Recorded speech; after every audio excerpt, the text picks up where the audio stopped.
Terima kasih Anda masih menyaksikan Kompas Petang, Saudara. Bergabungnya Indonesia dalam Dewan Perdamaian dinilai pemerintah Indonesia sebagai upaya konkret memperjuangkan kemerdekaan Palestina.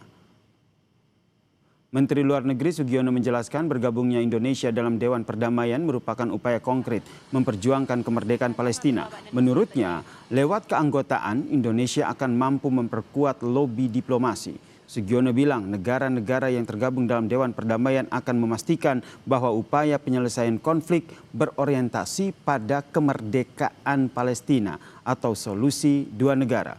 Sugiono juga menilai jika keputusan ini merupakan kesepakatan yang realistis lantaran Board of Peace berfungsi untuk pengawasan, administrasi, stabilisasi keamanan, serta rekonstruksi dan juga rehabilitasi Gaza.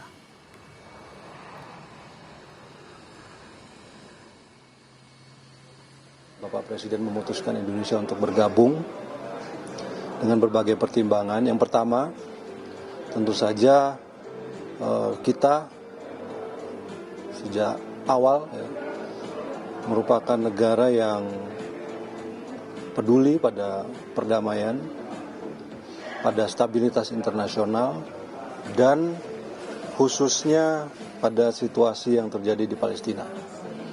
Karena Board of Peace ini merupakan bagian dari upaya untuk mencapai perdamaian tersebut, maka kita harus ada di dalamnya. Tidak ditujukan untuk menggantikan PBB. Ini adalah suatu badan internasional yang merupakan yang lahir dari kepedulian untuk menciptakan perdamaian dan stabilitas khususnya di Gaza.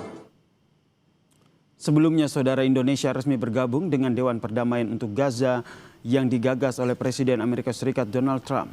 Penandatanganan fakta dilakukan di sela rangkaian World Economic Forum di Davos, Swiss pada Kamis siang waktu setempat. Selain Indonesia, turut hadir juga kepala negara Turki, Arab Saudi, Mesir, Yordania, Pakistan, Qatar, Uni Emirat Arab. Kedelapan negara ini menandatangani fakta yang menandakan resminya pembentukan Dewan Perdamaian Gaza. Di momen ini, Saudara, Presiden Prabowo Subianto duduk di samping Presiden AS Donald Trump. Keikutsertaan Indonesia dalam Dewan Perdamaian Gaza menandakan komitmen negara menjaga proses transisi Gaza tetap mengarah pada solusi dua negara.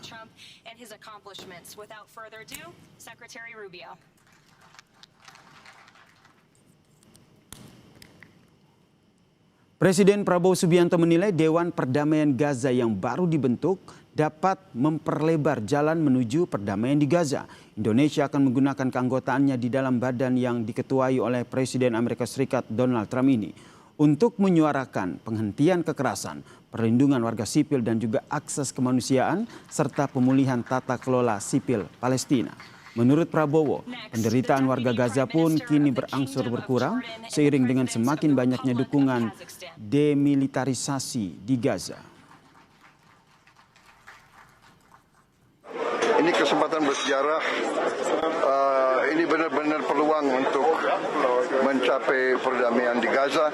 Yang jelas penderitaan rakyat Gaza sudah berkurang, sangat berkurang, ya, sangat berkurang. Bantuan-bantuan kemanusiaan begitu deras, begitu besar sudah masuk. Saya sangat berharap dan Indonesia siap ikut serta. Siapa yang ingin perdamaian di situ, siapa yang ingin bantu rakyat Gaza, rakyat Palestina, ya. Oke, terima kasih. Lalu apa dampak bergabungnya Indonesia dengan Dewan Perdamaian untuk Gaza yang digagas oleh Presiden Amerika Serikat Donald Trump dalam menjaga komitmen atas kemerdekaan Palestina? Kita bahas bersama dengan Wakil Ketua Komisi 1 DPR Fraksi Golkar, Dev Laksono, dan juga pakar hubungan internasional Universitas Pajajaran, Mas Teguh Rejasa. Selamat petang semuanya. Selamat petang, salam Indonesia. Saya ke Mas Dev dulu. Mas Dev, dari gimana kabarnya? Alhamdulillah sehat semuanya. Saya ke Mas Dev dulu. Mas Dev, ini dari Komisi 1 sendiri, apakah semua fraksi ini sudah sepakat begitu dengan keputusan pemerintah bergabung dalam Board of Peace bentukan Donald Trump ini? Ya, sejauh ini dari pembahasan informal sih kita semua melihat bahwa ini adalah suatu gebrakan yang sangat baik, ya.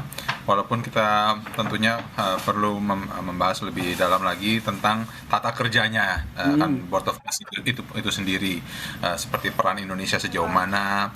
Lalu kan yang ramai dibahas katanya kita harus membayar sampai dengan $1 miliar, lalu uang itu bagaimana pertanggungjawabannya, penggunaannya seperti apa, apakah itu sepenuhnya dalam bentuk cash atau bisa juga dalam bentuk hal yang lain.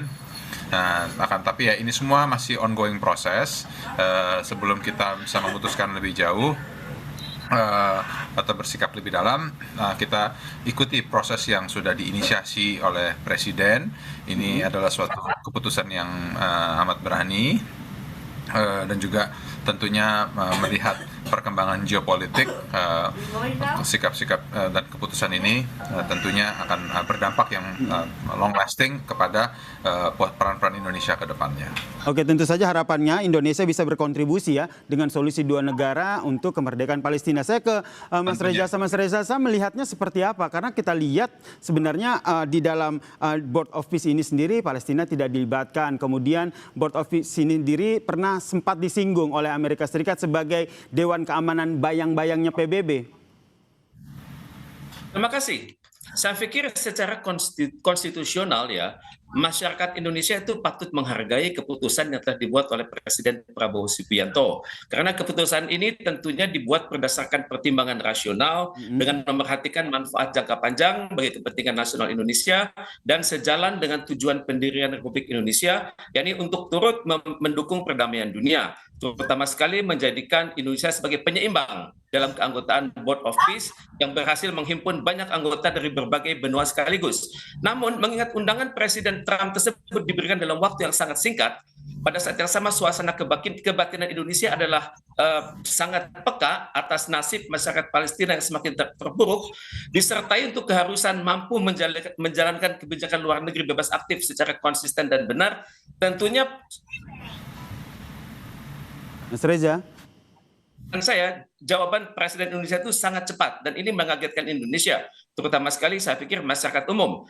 Pada saat yang sama, pemerintah Indonesia sebenarnya dapat mempertimbangkan pemikiran beberapa negara Uni Eropa yang menolak keanggotaan dalam Board of Peace ini karena mereka mengkhawatirkan perilaku Amerika Serikat yang seringkali mengingkari hukum internasional. Jadi dalam hal ini, seyogianya terdapat tanggung jawab moral bagi pemerintah untuk terlebih dahulu menjelaskan kebijakan yang dibuatnya tersebut pada rakyat Indonesia, mengingat pemerintah telah terlebih dahulu menerima amanah yang sama dari Organisasi Konferensi Islam dan Liga Arab pada tanggal 18 Oktober 2 tahun silam untuk secara bersungguh-sungguh membangun kerangka bagi berdirinya sebuah negara Palestina. Jadi amanah tersebut belum terselesaikan oleh Indonesia dan juga belum diselesaikan oleh negara-negara kunci OKI dan Liga Arab seperti Turki dan Arab Saudi.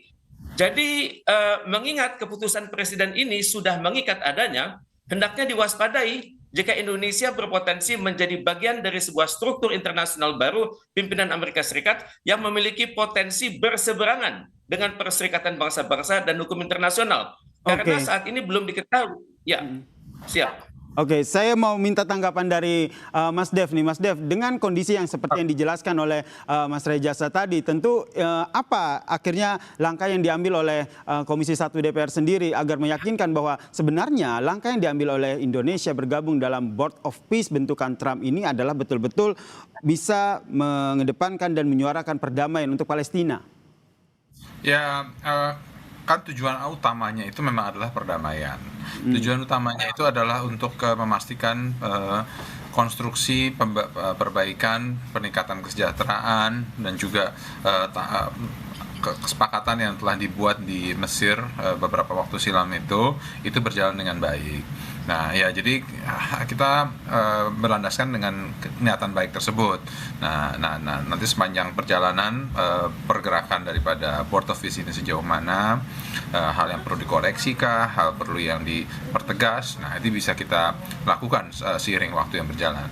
Tapi yang penting kita berlandaskan ataupun berawal dengan tujuan yang mulia dan juga dengan niatan yang tulus untuk mencapai hasil yang kita inginkan.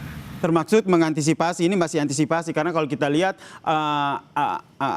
statement yang sering disampaikan oleh Donald Trump ini juga bisa mengejutkan begitu, karena sebelum-sebelumnya Donald Trump sempat menyebutkan bahwa Board of Peace yang dibentuk ini akan menjadi sebuah Dewan Keamanan bayang-bayang PBB yang bisa digunakan, dikaitkan dengan Greenland. Hal seperti itu tentu dibicarakan tidak di Komisi 1 DPR, sehingga betul-betul peran Indonesia dalam Board of Peace ini betul-betul didengar oleh Presiden Amerika Serikat.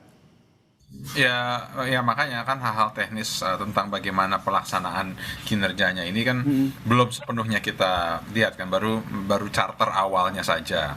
Ya, charter awal itu kan masih ya kerangka utamanya. Nah, teknisnya seperti apa ya nanti kita seiring waktu bergulir baru kita bisa lihat bagaimana anatomi daripada badan ini berjalan.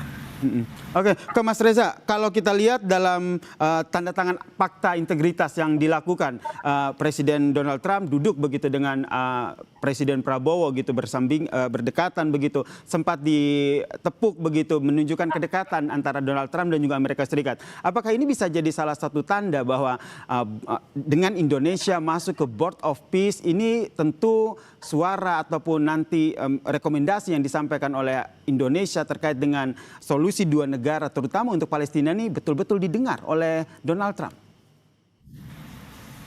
Saya berharap demikian ya, karena kalau kita lihat body language dari presiden kita dan presiden Amerika Serikat, tampaknya mereka sudah memiliki kedekatan yang cukup tinggi dan percaya bahwa masing-masing punya tanggung jawab besar di dunia ini ya.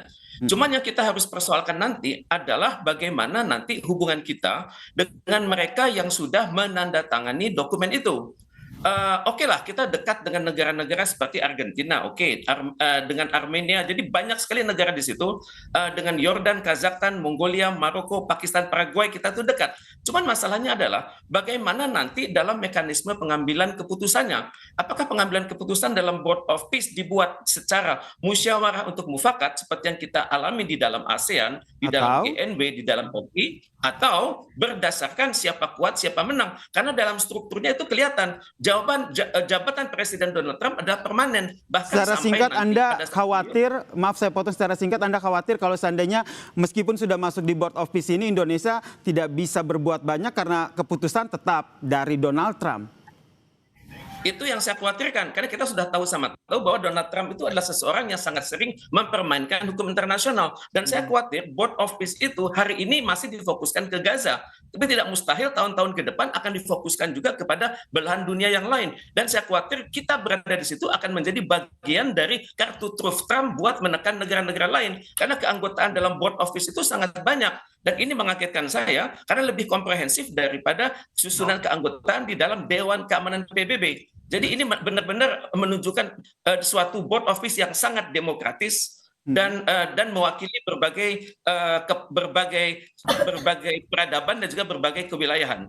Baik, dari Komisi 1 sendiri, apa mungkin rancangan atau rekomendasi yang mungkin sudah dipersiapkan sehingga betul-betul ketika Indonesia sudah masuk di Board of Peace, Indonesia akan dipandang, akan didengar rekomendasinya ataupun solusinya terkait dengan solusi dua negara untuk Palestina ini, Mas Dev? Ya, tentunya kita yakini bahwa semuanya ini di dalam Board of Peace itu nantinya adalah equal. Jadi kita punya hak yang sama untuk mengutarakan pandangan, pendapat, ataupun juga partisipasinya. Nah, nanti dalam waktu dekat ini ada rencana rapat dengan Kemlu.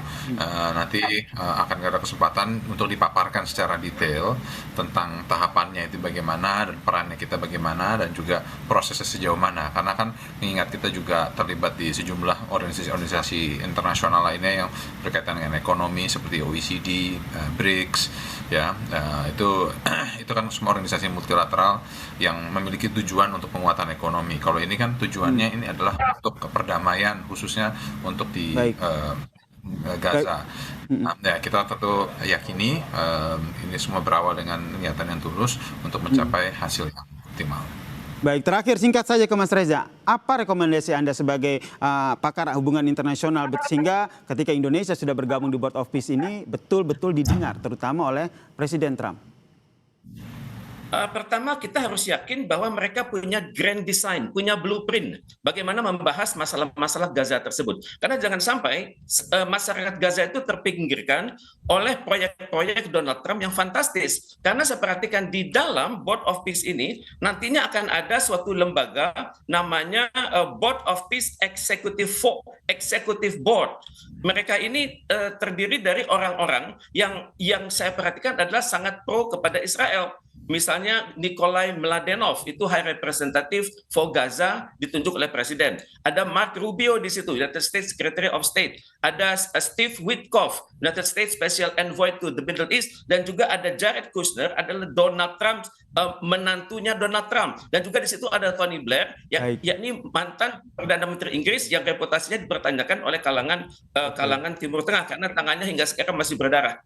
Baik, kita nantikan ya, tentu saja harapan kita bersama Indonesia bisa berkontribusi besar, terutama untuk solusi dua negara untuk Palestina setelah bergabung di Board of Peace bentukan Donald Trump ini. Terima kasih Wakil Ketua Komisi 1 DPR, Fraksi Golkar, Mas Dev Laksono, dan juga pakar hubungan internasional Universitas Padjadjaran, Mas Teguh Rejasa telah berbagi perspektifnya di Kompas Petang. Salam sehat semuanya.